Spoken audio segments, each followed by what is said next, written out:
responses in particular were utterly shocking. One of the students said that his dream in life, his ultimate objective in life, was to establish a fruit cart and sell fruit by the roadside.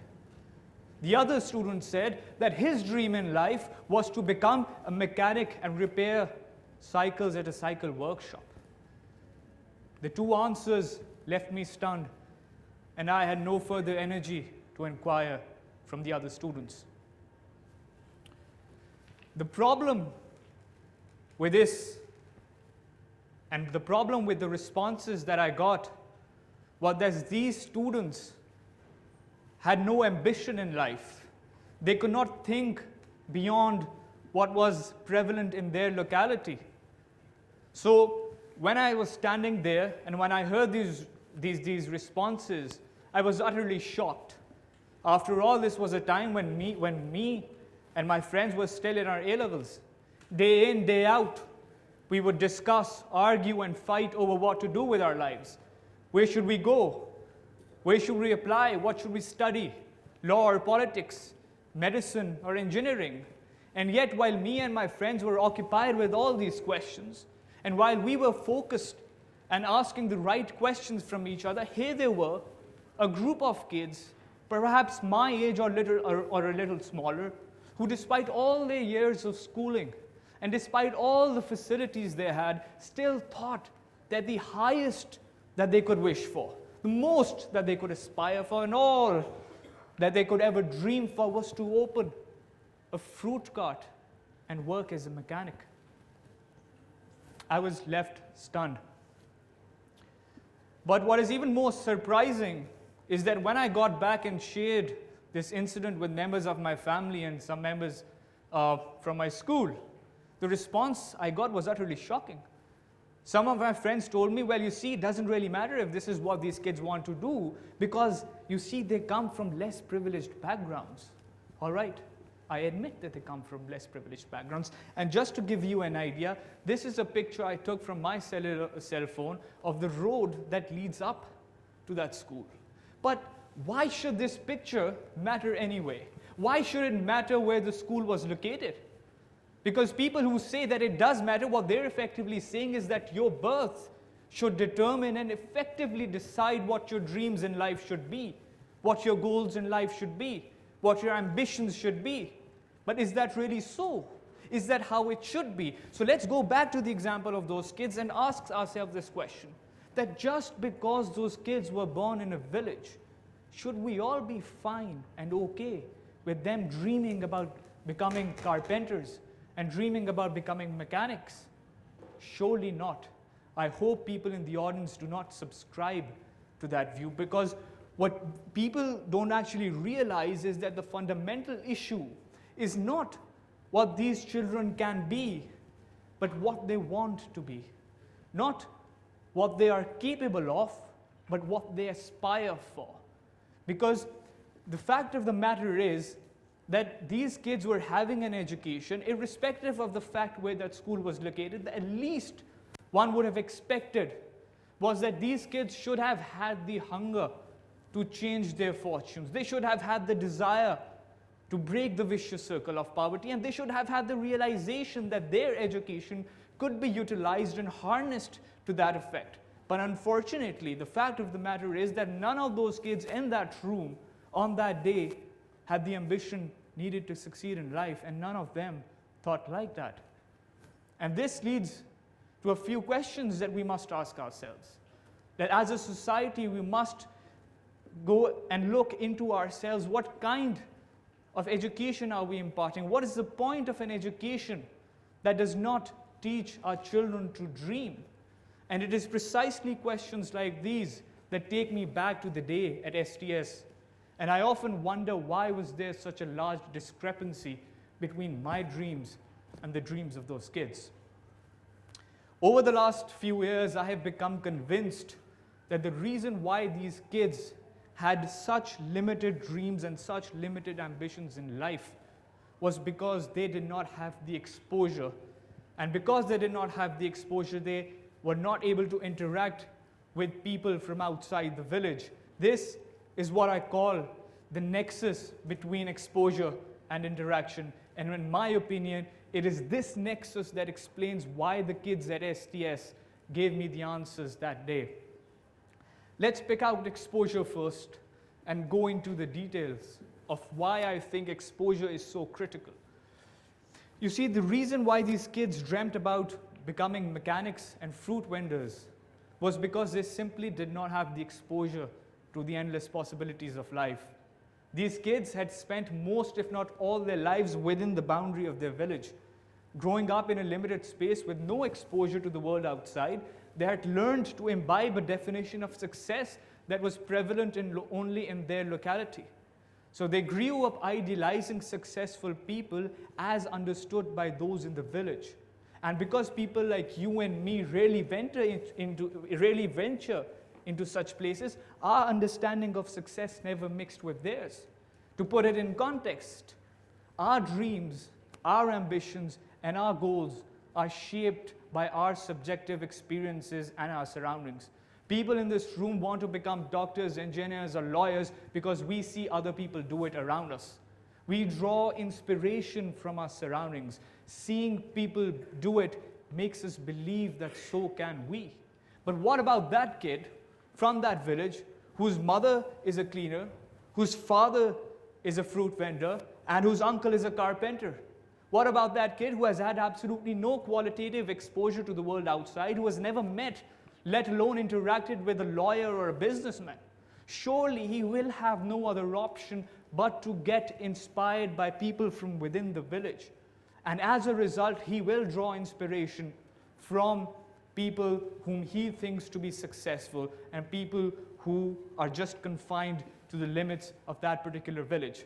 So it is exposure of these kids that determines how they think about themselves in the future. Now, if we understand and if we know that it is exposure that determines how children think and why they think the way they do, then the next logical question is, how can we alter their thinking? How can we make them dream big? How can we alter and redefine the limits of their thinking? And this question takes me to the second limb of the nexus, which is interaction. Because I firmly believe that when you increase interaction, you increase exposure. And when you increase exposure, you help these children stretch their cognitive abilities and think beyond their areas and their localities. So to give you an example, interaction for me is a very simple concept. It's all about interacting with less privileged communities. It's all about engaging with them, discussing with them, sitting down and making them feel that their lives matter. Interaction in itself is a very simple concept. But the problem is that interaction requires certain preconditions. It requires a society that is conducive and that provides an environment where people can come forward and interact in public spaces. The problem, however, with Pakistan is that our educational system is structured in a way that does not encourage interaction. To give you an example, we have an educational system that has three parallel systems running within it. On one hand, you have the private schools. So the private schools are those schools where all the privileged students go. This is where they teach you O and A levels. The government public schools are the schools that teach you the government curriculum. And these schools are for the less privileged communities. And the third category, the religious seminaries or the madrasas, it's pretty much self-explanatory. As you can see, our educational system is divided into three parallel systems. And when you look at this closely, you'll realize that the educational structure is compartmentalized. So we effectively have three compartments that are completely insulated from one another and that provide no opportunity for the cross-fertilization of ideas. Now, just to give you an example, I want to throw a question to today's audience, and I want to know how many people sitting under this roof have ever studied at a madrasa. There's no one. There's not a single student. How many students here have ever come or studied or spent a year in a government public school? 1, 2, 3. 3 people, right? And how many people are from private schools? I'm assuming all the remaining people are from private schools, the large majority of you, right? So what this basically shows is that this room is not even representative of our diverse society.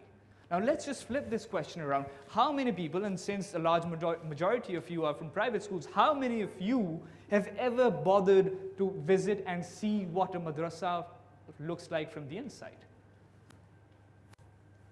1, 2, 3, 4, 5, 6, that's it. How many people have ever visited what a government public school looks like? That's better, that's better. There are more people who visited a government public school.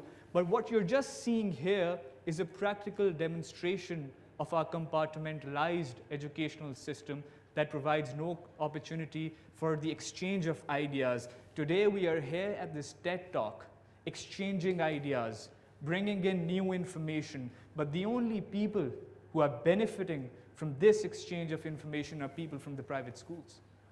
These are people who've done their O and A levels from private schools. There's absolutely no representation from the second and third divisions.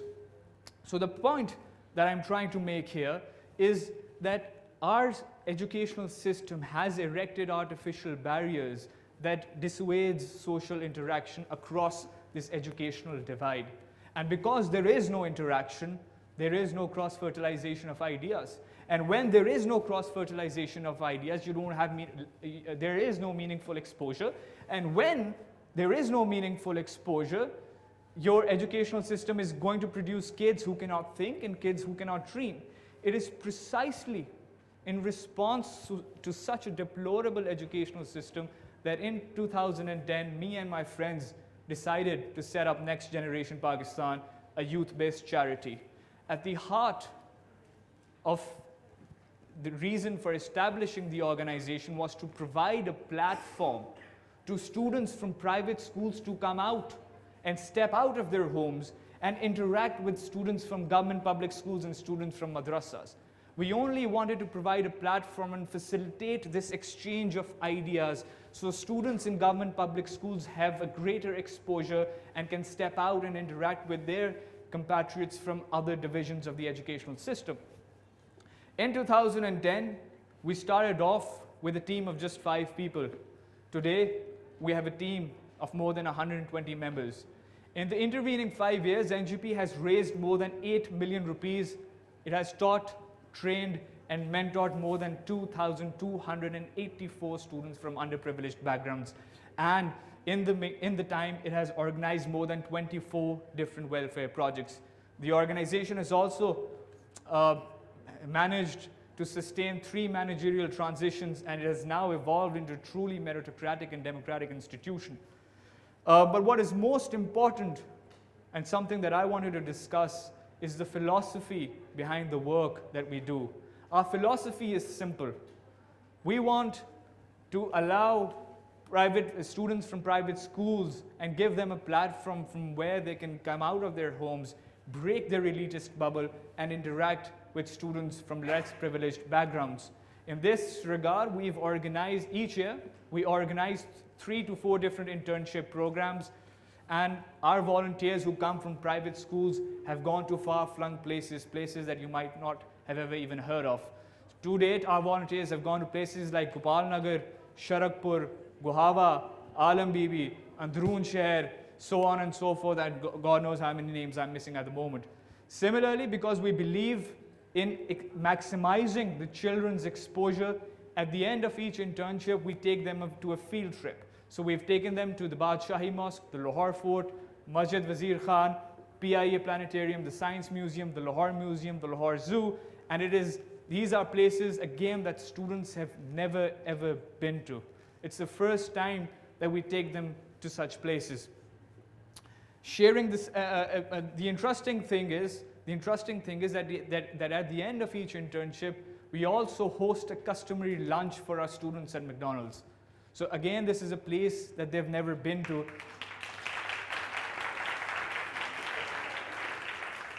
And it is a lunch that is funded entirely by the pockets of our own volunteers, sharing the same meal, sitting at the same table, and discussing with their teachers helps these children discover their true potential. They realize that there is life beyond school and education beyond the village. But most importantly, field trips like these help give these children an exposure that helps broaden their horizon. And it gives them a sense of perspective and a sense of purpose with which they can go back to the schools. Looking back in retrospect, the year in which I asked those kids what they wanted to become was the year NGP was born. Today, 5 years later, after countless hours of hard work, there's not a single student at any school that NGP has touched who still wants to do what those kids once wanted to become.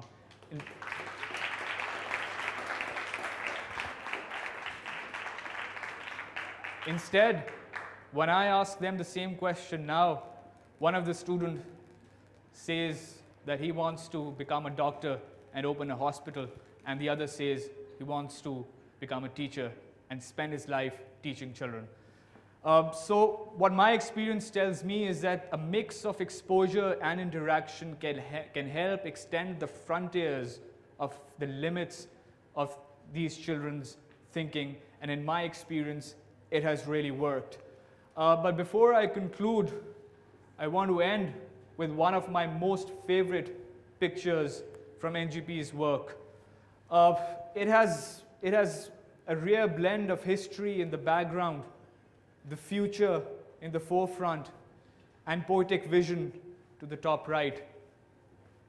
What I really like about this photograph is that it is symbolic on so many different levels, and one can just look at it and keep on interpreting meaning after meaning and meaning after meaning. The minaret of the Badshahi, this is a picture we took from a field trip where we took these kids to the Badshahi Mosque. The minaret at the background is symbolic for me when I look at this picture. The minaret at the background is symbolic of our rich history and our culture. The children in the front symbolize the future and promise of this country. And the half-cut eagle at the top right is reflective of the heights that we still need to achieve. But most importantly, when I look at this photograph, it reminds me of Allama Iqbal, our national poet, who implored us as a nation to acquire the characteristics of a shaheen, of an eagle. And this photo of a half-drawn eagle, of a half-cut eagle, reminds me that how we have failed Allama Iqbal as a nation and how our journey remains incomplete.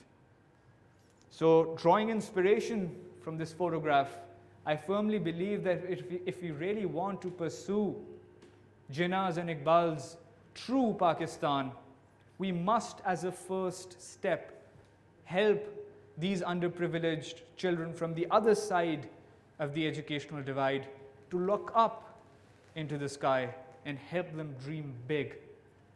But for that,